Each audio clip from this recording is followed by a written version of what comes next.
The first thing Nix heard was the sound of metal bending. Not breaking, not exploding, just bending slowly like something very large and very patient was pushing against the outer hull of Section 4 with its bare hands. She pressed herself flat against the cold wall behind the data shelf and held her breath. The lights in the lab had gone to emergency, red 20 minutes ago. Half the station's power grid was offline. The ventilation fans had stopped, and in the silence, every sound carried farther than it should. Another sound, claws on metal flooring, slow, deliberate testing. Nix was a researcher. She studied stellar dust patterns and wrote papers that 11 other Lethani in the galaxy would ever read. She was not trained for this. Nobody on Pale Cradle was trained for this. The Vreth had come out of the dark side of the dead star, their ships running cold with no energy signature. By the time the station's sensors found them, they were already close enough to dock by force. That had been 40 minutes ago. Since then, the eastern wing had gone quiet in a way that made Nix's chest hurt. She moved low and fast through the red-lit corridor toward the administrative core, where Elder Sareth had called all remaining personnel. Her three-fingered hands shook as she pulled herself around a corner and nearly ran headfirst into old Sareth himself. He was standing at the emergency broadcast console, his feathers flat against his skull, the way they went when he was trying very hard to stay calm. "Nix," he said without looking up. "Good, you are alive." "The Eastern researchers," she started. "I know," his voice was quiet. "Sit down." She did not sit. She watched him work the console, his long fingers moving with deliberate precision, despite the way his hands trembled.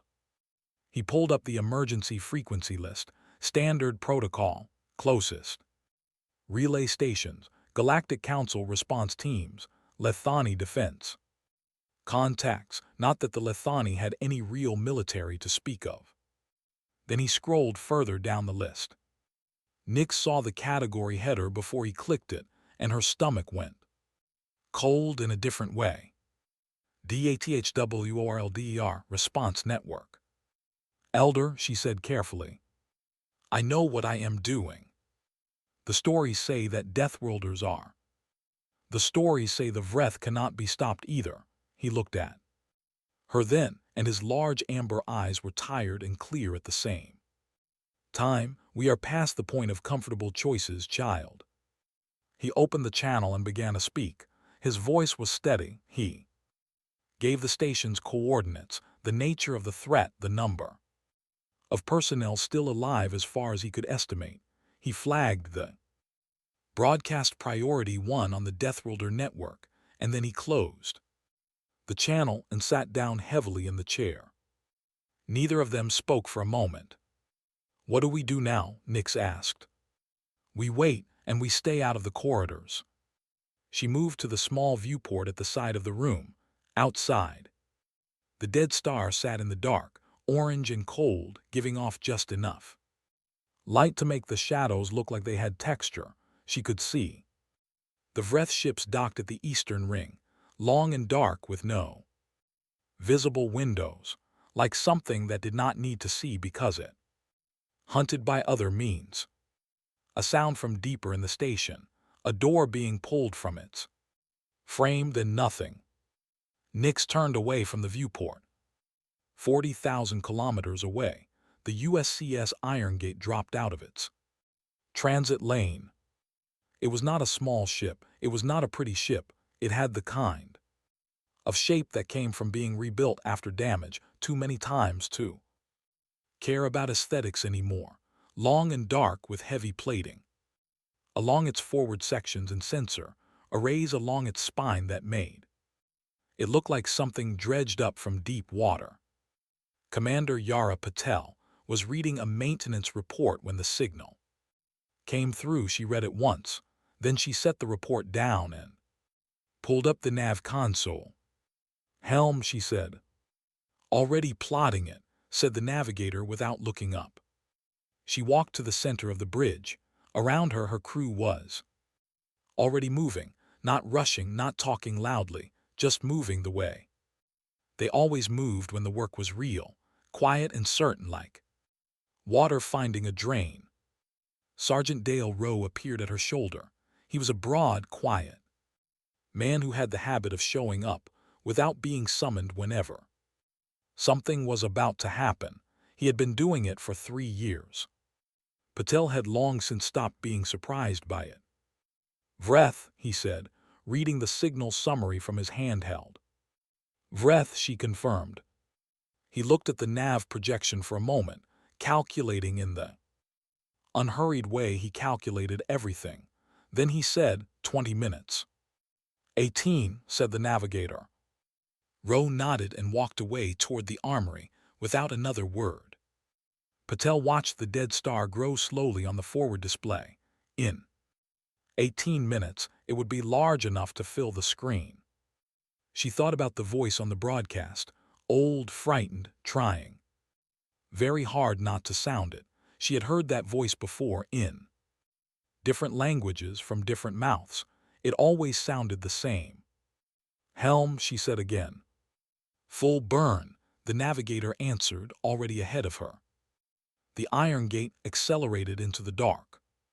Back on the station, Nix was pressed against the wall of the administrative core, listening to the claws on the corridor floor. They were closer now, unhurried, confident. Then she heard something else. Something hitting the outer hull, not from the Vreth side, from the opposite side of the station entirely. Something heavier than the Vreth, more deliberate. Soreth lifted his head. They looked at each other. The Vreth patrol was 7 strong. They moved through the corridor in the loose diamond formation their species had used for 10,000 years of hunting. Lead runner at the point, 2 flankers, 3 middle, 1 at the rear watching the back. It was a good formation. It had worked on 16 other species. They came around the bend in the corridor and stopped. Something was standing in their way. It was not large by Vreth standards. It stood on 2 legs, wore dark layered material over its body, and held a long metal tool across its chest.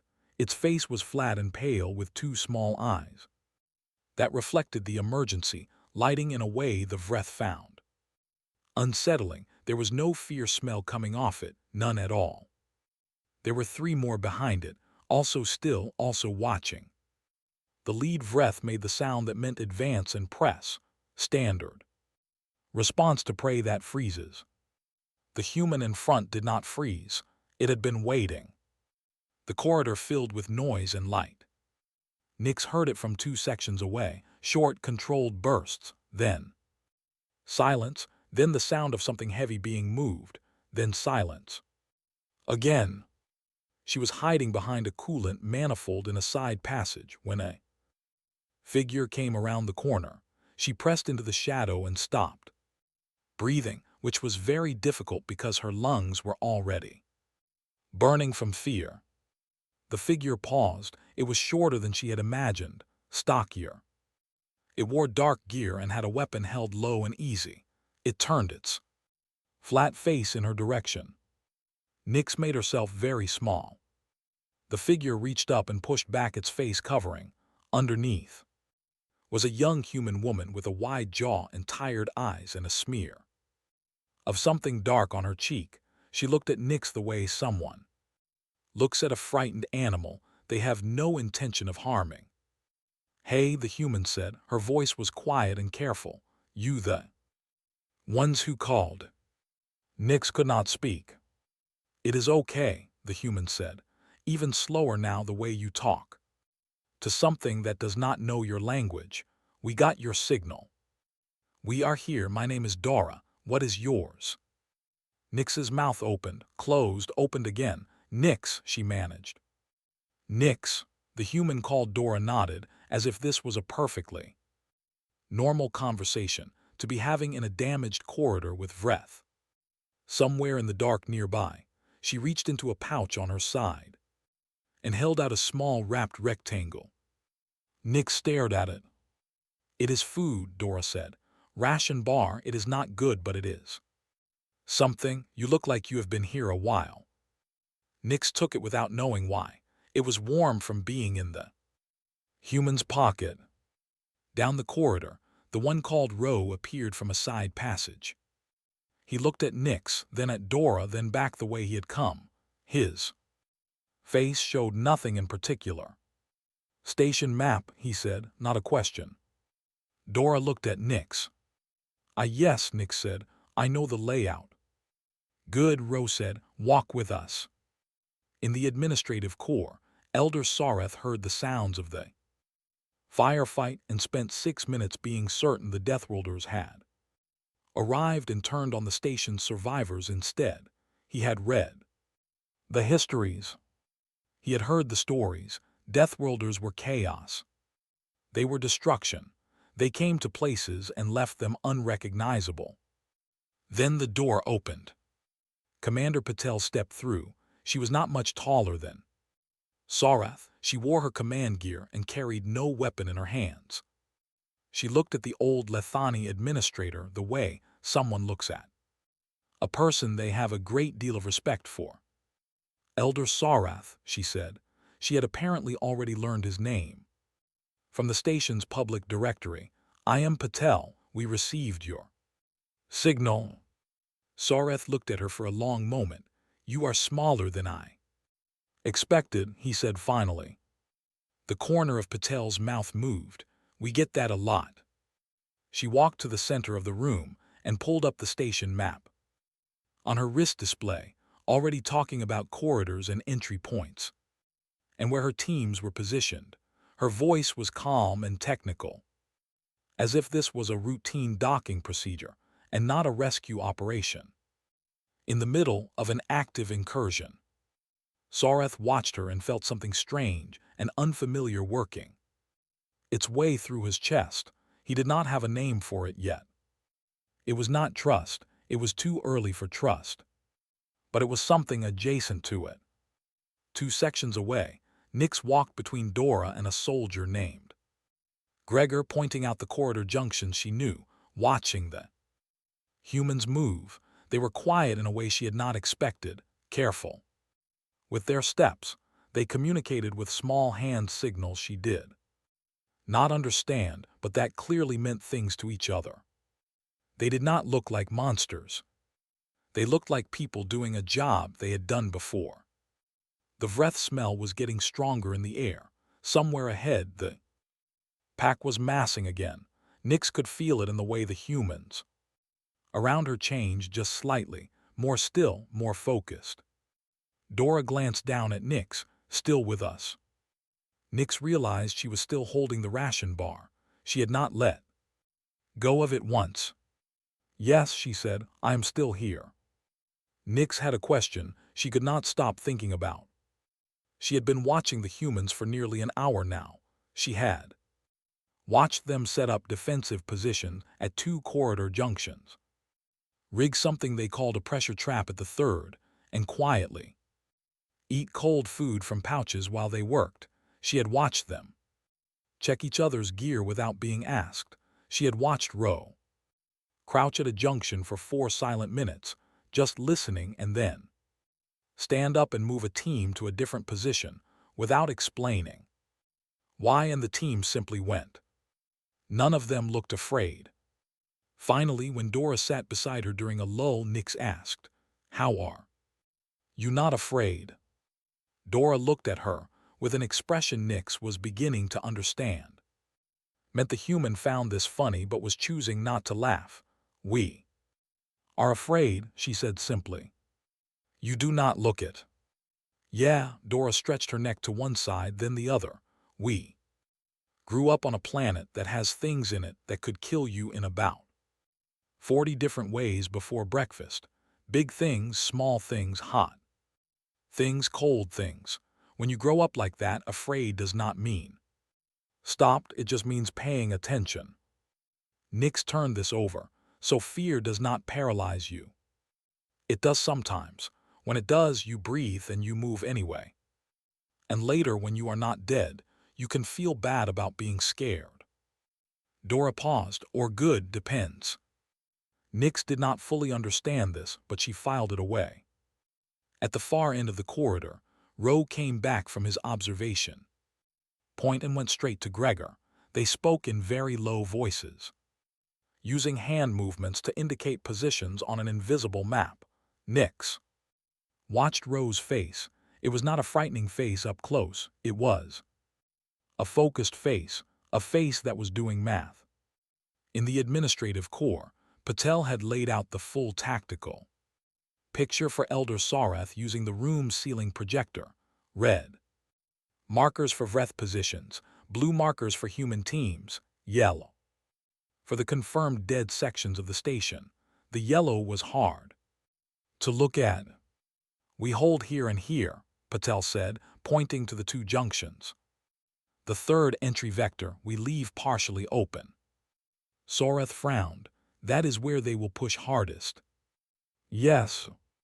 And you want to leave it open. We want them to think it is the soft spot, Patel said. They will commit mass to it. When they do, the trap closes and their center breaks. After that, their coordination falls apart. Pack hunters lose cohesion when their push fails. Sarath studied the projection. You know how they think. We have fought pack hunters before, different species, same basic logic. Patel looked at the projection with steady eyes. Predators who have never failed start believing failure is impossible. That belief is the only real weakness they have. Sarath was quiet for a moment. He thought of all the species the Vreth had overwhelmed, the Palani, the Dresh, the Sorvith colony. Stations all gone or scattered. Why are you helping us? He asked. Patel looked at him directly. You sent a signal. We were close enough to receive it. That is all. That is enough. Sarath made a sound low in his chest. He had expected something more complicated, something about politics or galactic law or the cost of intervention. The simplicity of her answer made him feel strange. You will want something in return, he said. All species want something. When this is over, Patel said, you can buy my crew a meal, something good, not ration bars. She said the last part with the tone of someone who ate a great many ration bars and was tired of it. Sarath blinked. That is all. That and safe passage out of the system when the Vreth ship leaves. Which it will. She said the last part without arrogance, just as a fact, the way you state that water is wet. The Vreth commander had a name in its own language that translated roughly to first among the moving pack. It had led 42 hunts. It had never lost one. It lay flat in the dark of a damaged corridor, watching the movement at the human barricade from a distance, using the heat-sensing organ behind its jaw. The prey at the barricade moved incorrectly. It moved with purpose, with angles. It placed itself in relation to the walls and the overhead in ways the commander had not seen prey do before. When one of them moved, the others adjusted without sound, as if they shared one mind. The commander made the signal to its flankers. Probe the third junction, test the softness there. The flankers moved.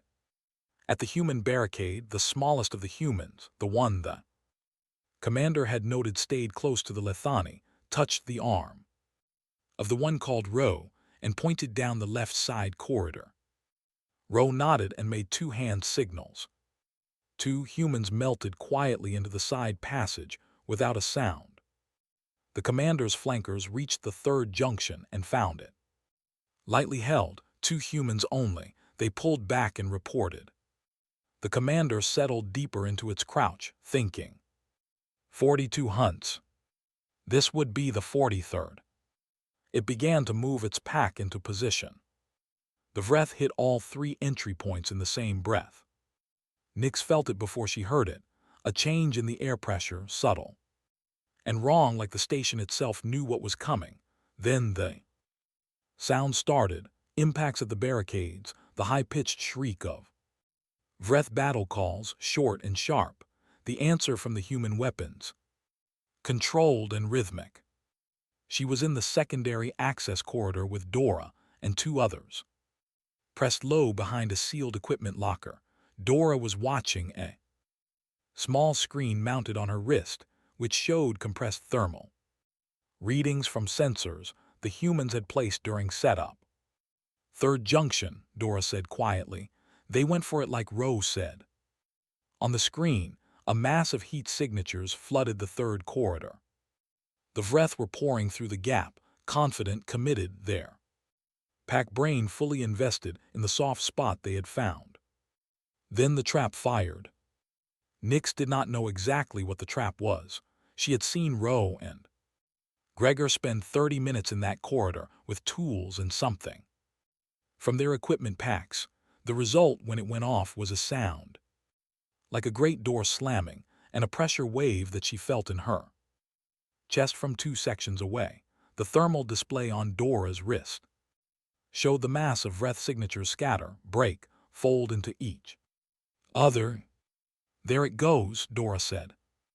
At the main barricade, Ro's 4-person team had been holding against 6 Vreth for 90 seconds when the pressure wave hit the third corridor. The Vreth at the barricade hesitated for just a moment. Their heads turned toward the sound. 1 second, that was all the hesitation was. Ro used it. He went over the barricade and straight into the gap the hesitation had created. And the next 30 seconds were very loud and very close. And very fast.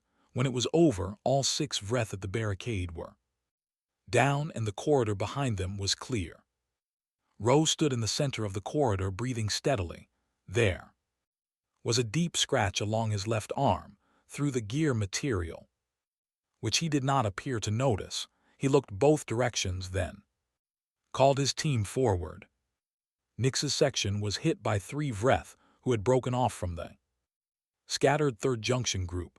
They came fast and low, not in formation, just running, which was somehow more frightening than the organized push. Disorganized predators were unpredictable. Dora put herself between Nyx and the corridor entrance without thinking about it, not as a tactical decision but the way you step in front of something fragile you do not want broken. The soldier beside her, a man named Corin, took the first Vreth's momentum and redirected it into the wall with a move that looked almost casual. The second and third were handled in the next 8 seconds. The third one, going down, caught Dora across the forearm with the edge of its secondary claw, not deep, but it bled. Dora hissed through her teeth and pressed her other hand over it. Well, she said, that one counts. Nyx was staring at the blood, dark against the human's pale skin. Something about the sight of it landed on her differently than she had expected. This creature had stepped in front of her without being asked, had bled for her, without hesitation. You are hurt, Nyx said. Little bit, Dora said. Corin, wrap. Corin was already pulling a bandage from his kit. Dora held her arm out and he wrapped it in a practiced 20 seconds while watching the corridor over her shoulder. Nyx could not stop looking at the wrapped arm, at how ordinary the gesture had been. No ceremony, no calculation of cost, just, you are hurt, here is the bandage, now keep moving. She thought of the Vreth. She thought of how they would never have done this. In Vreth pack logic, the injured fell behind and the pack continued. That was not cruelty, that was just their nature. But this was also a nature, a different kind. In the third corridor, the broken Vreth group was trying to reform. Pack instinct was pulling at them, trying to reassemble the diamond formation, find the commander's signal. But the trap had taken out the flankers who carried the coordination calls. The middle group was deaf to the commander's signals. They milled, pressed together, confused. Ro's team came in from 2 sides. It did not last long. Patel heard the corridor go quiet and checked her wrist display. All 3 entry points clear. Breath signatures scattered or static. She let out a slow breath through her nose and pulled up the iron gates. "Com channel. Station is holding," she said. "Breath cohesion is broken, waiting on the commander's next move." Sareth, standing behind her, asked very quietly, "Is it over?" "The push is over," Patel said. "The commander is not." She looked at the display, a single large heat signature separate from the scattered pack, moving slowly through a service corridor on the far side of the station, moving with purpose. "It is going somewhere specific," Patel said. She already had a suspicion where. She clicked open her comm. "Row." A pause, then his voice, calm as still water, already noticed it. The Vreth commander moved alone through the service corridor under the station's lower deck, following the heat trail of the one that led the others. This was not desperation, it was logic. In 42 hunts, the commander had learned one thing above all. A pack without its strongest member lost its nerve. Kill the strongest, and the rest scatter. It worked on every species with a social structure. There was no reason it would not work here. The commander had been tracking the heat signature for 6 minutes. The one called Row moved differently from the others, less reactive, more like a predator. The commander found this interesting, even appealing, in the way that finding worthy prey could be appealing. The service corridor ended at a T-junction. The commander stopped and tasted the air with its heat organ. The target had come this way recently. The heat trace on the floor was still warm. The commander turned left. The maintenance room at the end of the left passage was dark except for the faint glow of a status panel on the far wall. The commander pushed through the entrance hatch and moved inside, letting the door swing back behind it. It stood still and listened. Nothing. It moved further in between 2 large coolant tanks. The heat trace was stronger here, recent, minutes old at most. Then the lights came on. Not all the lights, just one, a work lamp mounted to the ceiling, throwing a cone of pale white down into the center of the room. Row was sitting on a coolant tank directly across from the door. Not standing, not in a combat position, sitting with his weapon resting across his knees but not raised. His flat human eyes looked at the commander without urgency. He had been waiting. The commander's hunting instinct said, "Attack, immediately you have. Surprise you have, size you have." Row had not moved, had not raised the weapon, and the commander's instinct, which was very old, and had kept it alive through 42 hunts, said something it had never said before. "Wait." The two of them looked at each other across the lit room for several seconds. Row said something in his own language. It was low and not aggressive. He then switched to the galactic trade tongue, which was slow and awkward in his mouth but understandable. "You came for me specifically. Not random, you tracked me." The commander said nothing. "Pack logic," Row said, not mocking, just identifying. "Kill the strongest, break the unit." He tilted his head slightly. "Smart." The commander felt something unusual. It was being spoken to as an equal. Prey did not do that. Prey screamed or ran or begged. "Your pack is scattered," Row said. "The push failed, you know that already, or you would not be here alone."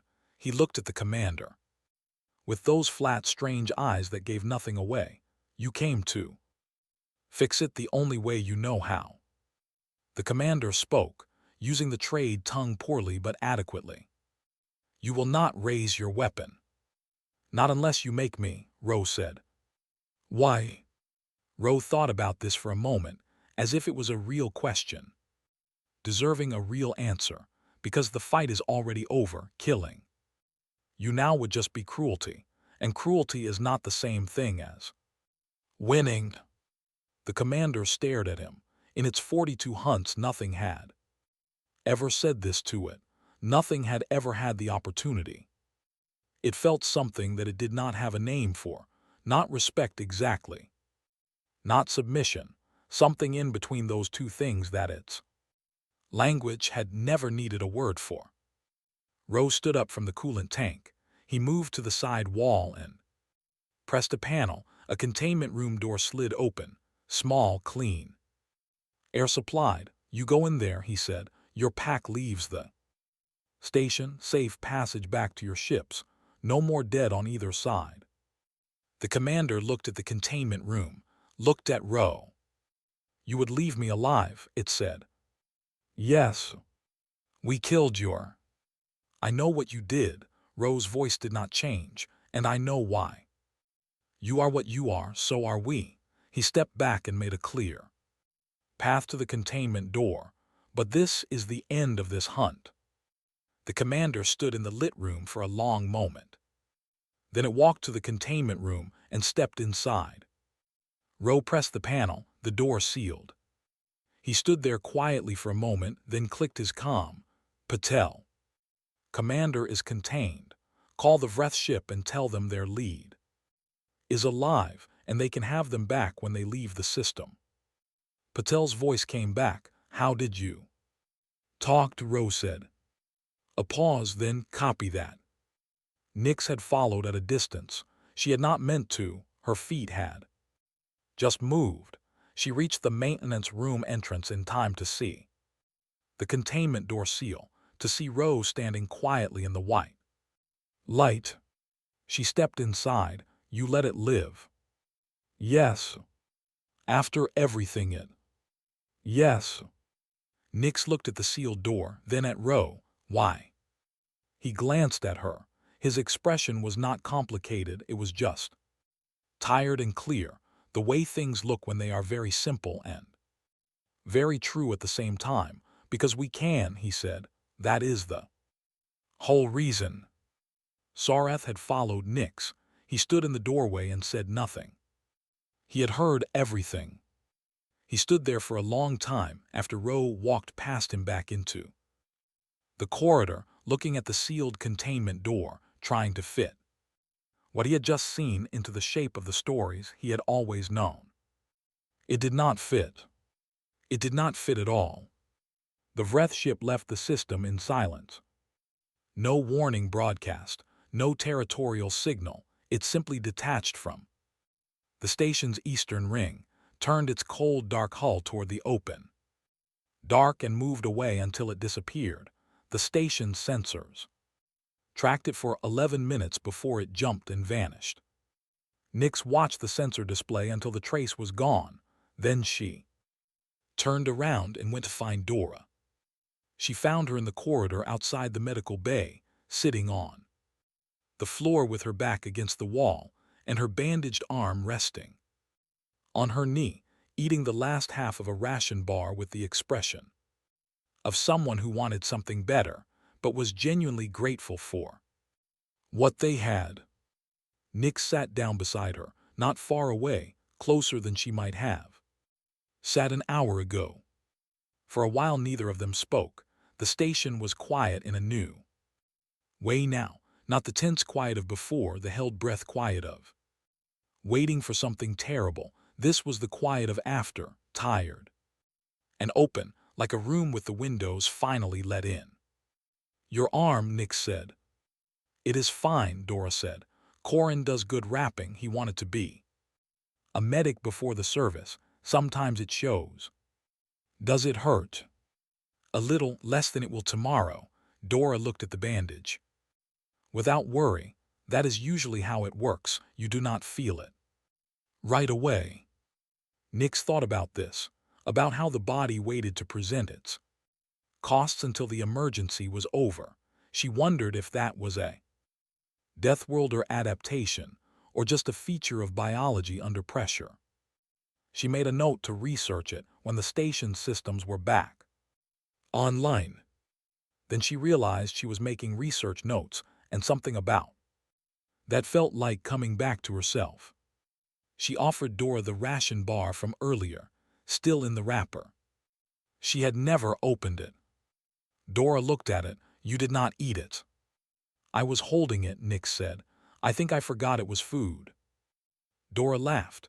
It was a real laugh, short and warm, the kind that came out when something was genuinely funny, instead of just politely funny. She took the bar and put it in her pocket. I will save it. Emergency reserves. Sareth found Patel in the administrative corps.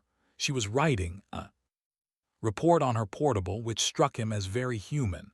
The station had just survived a Vreth assault, and the commander of its rescuers was doing paperwork.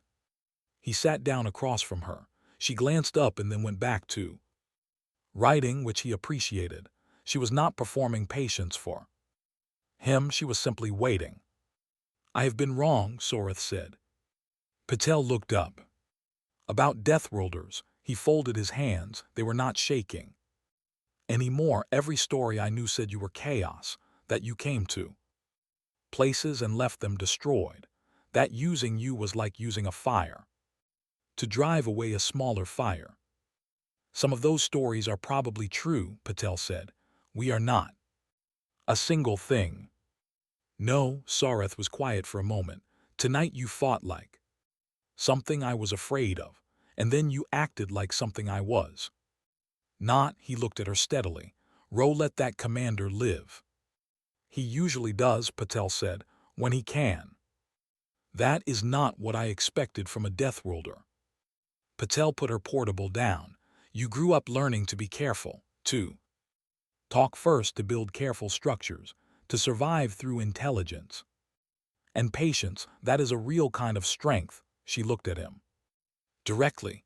We grew up learning that the world did not care about careful, that survival required something harder. That is a different kind of strength. She paused. We are not better than you, Elder. We are just built for different weather. Sareth considered this for a long moment. Outside the viewport, the dead star sat cold and orange in the dark, unchanged. You said your crew should get a good meal, he said finally. I was not entirely serious. I was. His feathers shifted in the way that meant something between dignity and warmth. The Lethani homeworld has 17 varieties of pressed grain cake that are not terrible. Some of them are even good. He paused. This is not adequate payment, I know that. It is more than adequate, Patel said. The Iron Gate made ready to leave 2 hours later.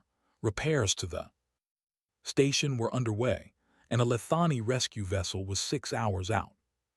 The station would hold until then. The worst was done. Nick stood at the docking collar as the human crew filed back aboard. She watched them go, carrying their gear, talking in low voices, some of them laughing about something she could not hear. They looked ordinary. They looked like people who had done a hard thing and were now thinking about sleep and food and whatever came next. Dora was the last one through. She stopped at the collar entrance and turned back. You will write a paper about us, Dora said. It was not a question. Several, Nick said honestly. Dora smiled. Be nice. I will be accurate, Nick said. I think that will be the same thing. Dora looked at her for a moment, then nodded and stepped through. The collar, the seal engaged, the docking clamps released with a deep mechanical clunk that Nick felt through the floor. She went to the viewport. The Iron Gate pulled away from the station slowly, turning its long, dark shape toward open space. For a moment it was just hanging there, against the stars, big and battered and real. Then its drive engaged. And it moved, and then it was just a point of light, and then it was nothing. Nick stood at the viewport for a while after it was gone. She went back to her lab. Half the equipment was damaged. The data from the last 6 weeks was intact.